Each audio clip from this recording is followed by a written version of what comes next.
Hello, I'm Gus Lorenz, retired extension entomologist, and today I'm down in Rayville, Louisiana, and we're at the Greer Farms headquarters to talk about bugs and bottom lines. And I have two of my good buddies here from Louisiana, two consultants, Ashley Peters, give them a wave, Ashley, and Hank Jones.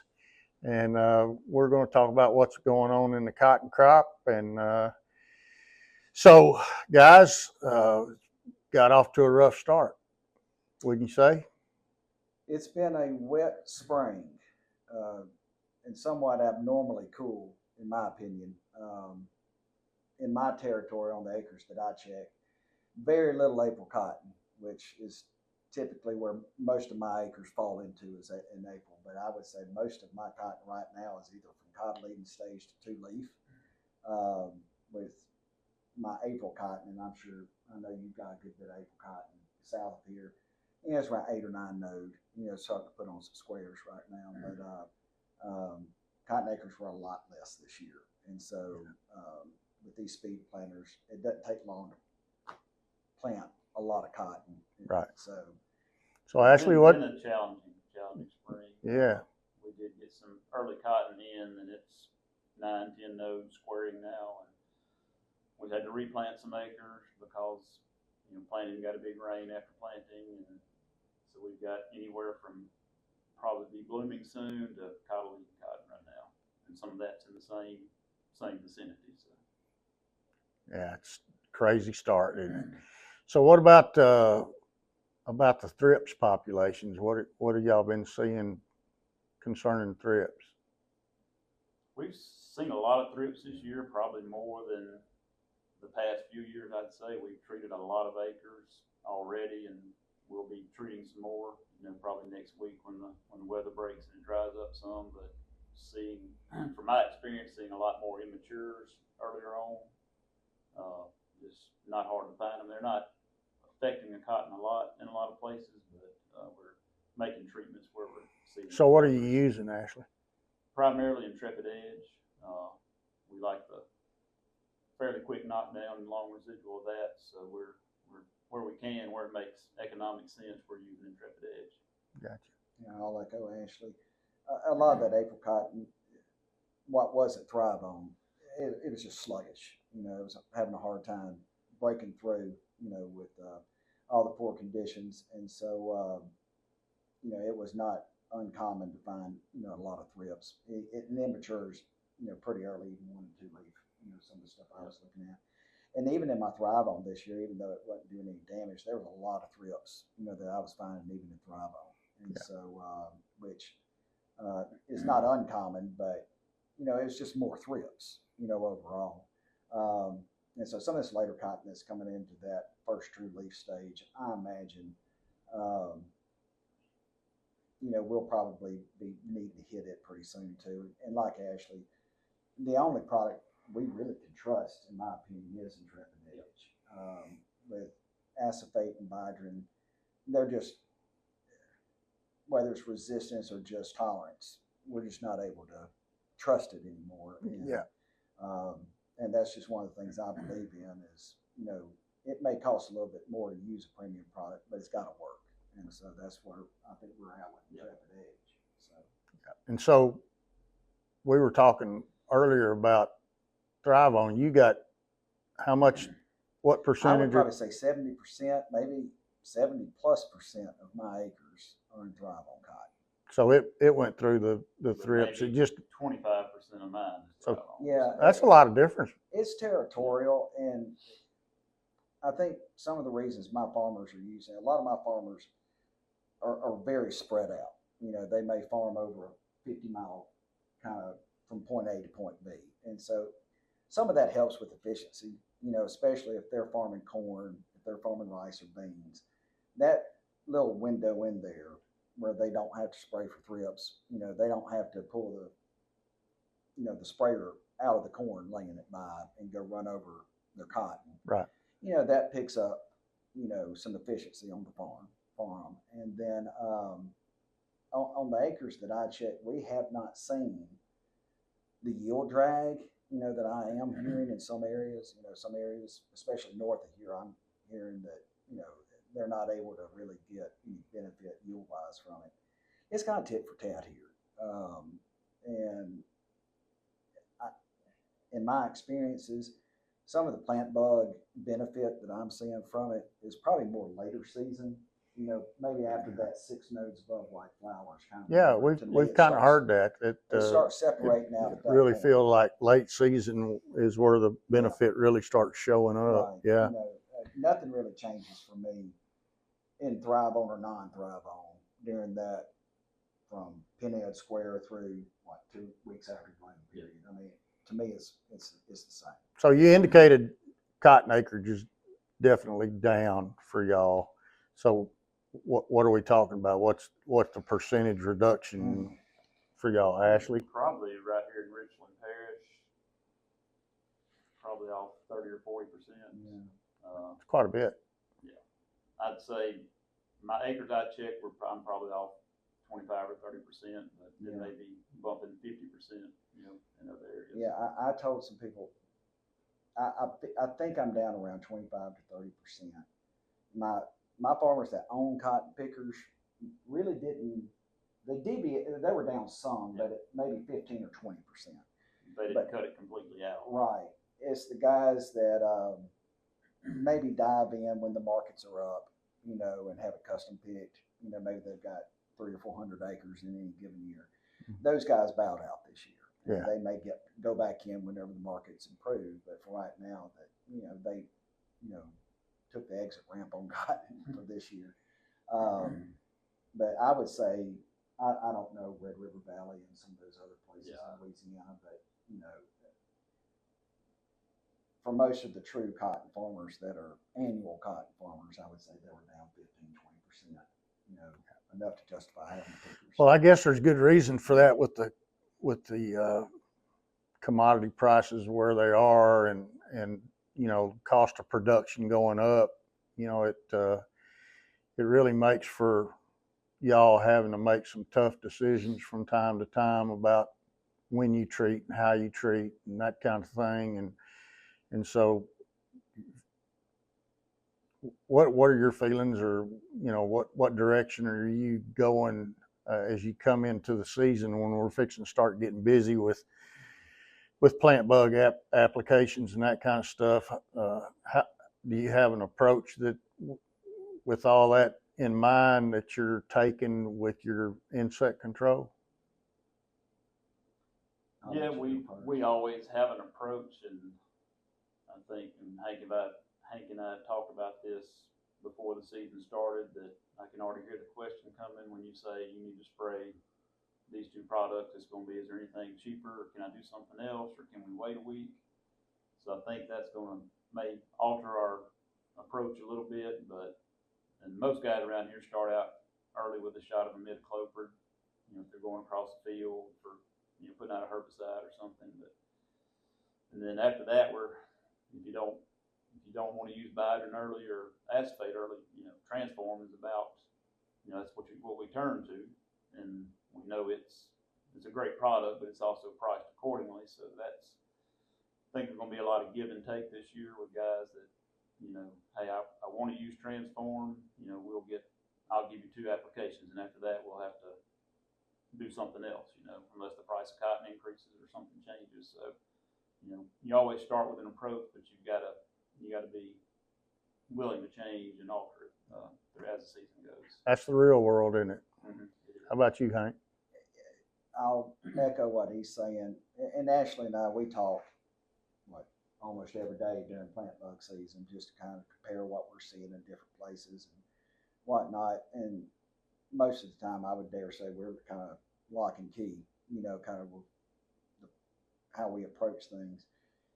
The biggest thing, especially with plant bugs and cotton, you can't get behind. And so a lot of times that may, during the plant bug migrations and things like that, you can make all your best made plans, and sometimes they get blown out the window whenever you walk out there and you're just inundated. But one of the things that we have really talked about was, and thankful to folks like you and your comrades, whenever y'all were at university developing IPM plans for us, those are guidelines for us that are data backed, that we can go out to the fields with confidence, that we know that, when we're looking at square sets, we're looking at the number of bugs early and things like that, we know what we can do and have some confidence in. And so it kind of probably keeps us from overspraying, I think, and getting into panic mode too soon. But, to echo what Ashley was saying, most of the time in that first good week of squaring, probably about 9 or 10 red node, whenever we've got several squares, we're probably just about before we're starting to see some plant bugs. You may already be finding some. I haven't found any yet. But, just try to get some imidacloprid out there just to kind of take the bite off of them. And then, but one of the ways, as we get into that week before bloom, I really believe in that diamond shot. It seemed like it took y'all years to figure out for us the best way to use diamond. Yeah. But that really, setting up diamond at that time of year really just sets the groundwork for the rest of the year. That way we don't. Yeah, when we finally figured out how to use that product, I mean, now it's to the point where it's kind of hard to do without it. It's a standard right now. Right. And then whenever we start getting into more of that, right there around bloom and that 2-week period after bloom and things like that, I believe transforms are best insecticide for plant bugs. And that's also a time period that we're probably getting the migration, and we're also probably making a lot of our money bowls during that period. And in my opinion, I think we want our best insecticide out there at that time.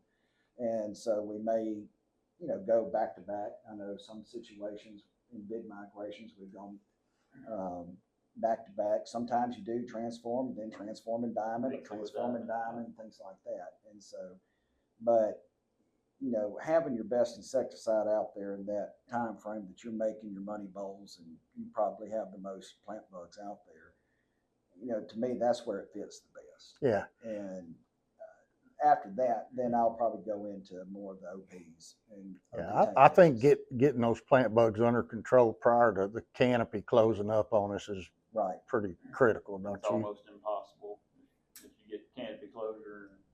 You have to do it with an airplane. And doing it by airplane.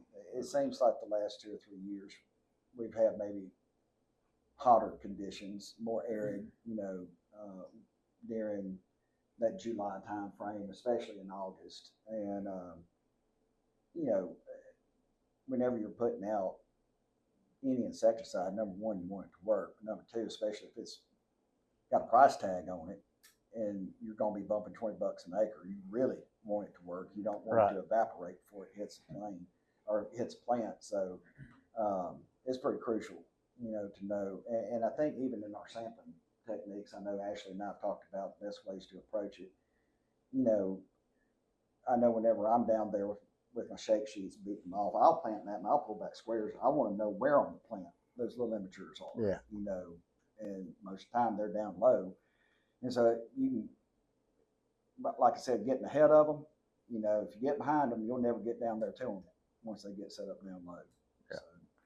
So Ashley, about when we get into the plant bug season good, do you approach Thrive On cotton differently than you do conventional cotton? Maybe a little. In the past few years, I think I've seen occasions where we can, if we're spraying a non-Thrive On field, we can maybe not spray the Thrive On cotton adjacent to it or down the road a little way. So I've seen it save me. Maybe I don't put diamond on it when I do the non-Thrive On, or maybe I just skip a spraying when I spray the Thrive On, or the non-Thrive On. So I've a little different, but not a lot. How about you, Hank? I've kind of approached it from on the immature side. That I need to see something more than just the little first. So I've found that you can find those little first instar nymphs, of the plant bugs, but I'm really more working off of, all right, am I getting survival of the second, thirds, fourths? And so if I'm going out there and finding some first instars, probably gonna hit pause and say, all right, let's come back in a few days and see if they're still here, if they, going on ahead and progress. Let the technology see what's gonna happen. But like Ashley said, more often than not, I haven't felt the need to use Diamond and Thrive On. And I think that's one benefit that I've seen is that where I haven't used it, it hasn't come back to haunt me. And so, and that's one, if you want to call it a cost saving, I think that's one of them. And like Ashley said, whether we want to call it skipped or delayed sprays, I said there's something to there, to the Thrive On that I think it's maybe a field by field basis still. But I mean, if it's planted right next to corn, I mean, so overall, would you say it's saving you 1 or 2 or 3 applications a year, or on average? Just on I'd say average. on average 1 to 2, maybe. Yeah. Maybe 1 early and 1 late, or. And still, I think, and Ashley, he checks in various locations too. If you've got a small 40-acre field that's surrounded by corn, you might not skip that application. But if you've got a 600-acre block, I mean, you may be able to reap the benefits of not having to spray as much relative to a small field. How many cotton fields do you have that don't have a cornfield close by? And it's going to be right. And that's one worrisome thing to me this year. I mean, low cotton acres, lots of corn. Lots of corn spread out over a wide geographic planting date, maturity dates, and such as that. We've had a wet spring. All these alternate hosts, boy, they look good. Yeah, we saw corn coming down the highway down here that the silks are already starting to turn. So the plant bugs are coming out of that corn looking for a cotton field. Yeah. I mean, you're all the way. There's knee-high corn all the way up to tasseling and seeing the silks turn dark. Well, and you can look in these road ditches and all the coreopsis is blooming. The mare's tail looks beautiful. Yeah, that's a big deal when we're still as green as we are with all the weeds that are blooming on the levees and in the ditches. That's plant bug home. Yep. So it's important to know where they're coming from. I said they're not inherent to a cotton field. They're going to come from somewhere.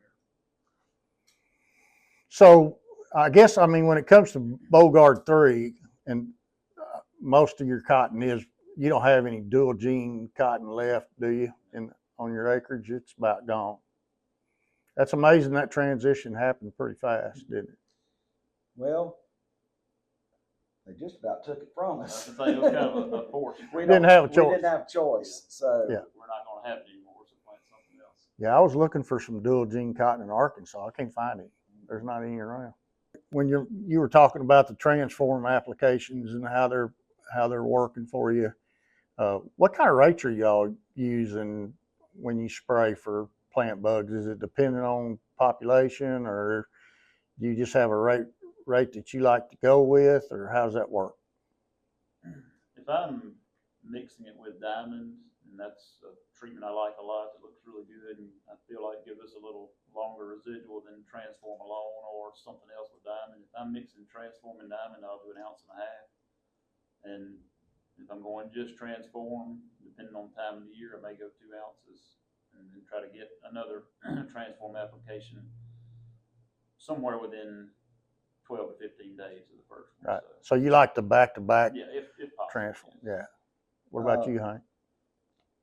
A lot of times, like Ashley up front, probably that 1.5 ounces with like 6 or 8 ounces of Diamond. It may follow that. It kind of depends on what the plant bugs are doing. If they're still hot and heavy coming in, may come back with 1.5 ounces pretty quick. But if it stretches out a little bit longer, 1.75 ounces to 2 ounces, maybe on that second shot or something like that to kind of ride it out a little bit longer. Now, having said that, I've never seen any problem with the 1.5 ounces really. I know that some other areas that we're talking about maybe seeing 1.5 ounces maybe not look as good as maybe 2 ounces. And I said, well, yeah, it's probably right, but depends on the pressure, I think. But I think you're right too. And if you can, a lot about plant bug control, and you know this, having studied them, is the timing. And so, and I'm not going to say we get it right every time, but you know, if you can well time your application, a lot of times that can help you out more than rate, you know, in my opinion. So once you make your couple of applications of transform and you're getting, you know, through the period where you getting to note above white flower 5 and that kind of thing, and you might need to make a late season application, what kind of products are you using at that point? Using the OPs plus bifenthrin at that point. Like acephate or Typically Bidrin acephate or or Bidrin.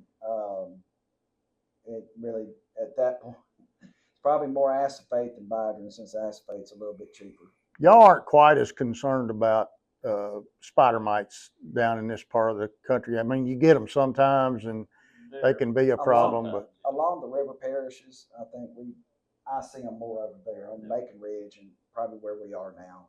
It's not as typical. But typically we certainly try to manage around that, you know, if we can. But I've always said I'd much rather have spider mites on a plant that big than a plant that big. absolutely. So Absolutely. So does that sound pretty much like what you're doing Yeah. on the So OPs plus a pyrethroid when it gets working late, for we you? acephate, Bidrin, or a pyrethroid mixed with them. Yeah. That pretty much keeps it clean. It's a little cheaper. It helps, I Pick guess. up stink bugs. Yeah. Yeah. That's a big deal. Now, aphids, have y'all had any issues with aphids? sporadic. I haven't seen any this year. Found some today on some 2-leaf cotton. Really? Yeah. And some on some square cotton. So, but no honeydew. You can't even tell they're there. Just you have to walk up to a plant and there's aphids, but they're not causing any problems yet. I mean, A maybe lot of something times they it look. may be a piggyback, you know, where you're seeing them. It seems like we don't see the fungus as much, or it's not as reliable. And I've often wondered if it's because we're using transform. You're spraying too much transform. And it's keeping it from building up. And so, like I said, we for us it's not a primary. Yeah, that aphid fungus kind of went out the door when transform Transform. came online, and we got to something that would stop them, you know, and do a good job. It's just kind of aphid and the fungus associated with it. I mean, that fungus got to have some aphids to show up on, and if there's no aphids, they're not going to be there. Population dynamics. I think that pretty much covers everything we wanted to talk about today, I think, unless y'all got something. What about, are you seeing seedling disease to any great extent or anything like that? Anything, any anomalous behavior out there going on? Apricot had a little bit of seedling disease in it, but we were fortunate maybe 2 weeks after it got planted, it dried up and the sun came out. Yeah. So that's all we So, need right now. so no big issues down here. That's good. Sunshine and clear skies for a few days. Well, we got a long way to go through this season, and we really appreciate you guys taking the time to visit with us. I appreciate you very much. Thank you for having us. Thank you. Appreciate you.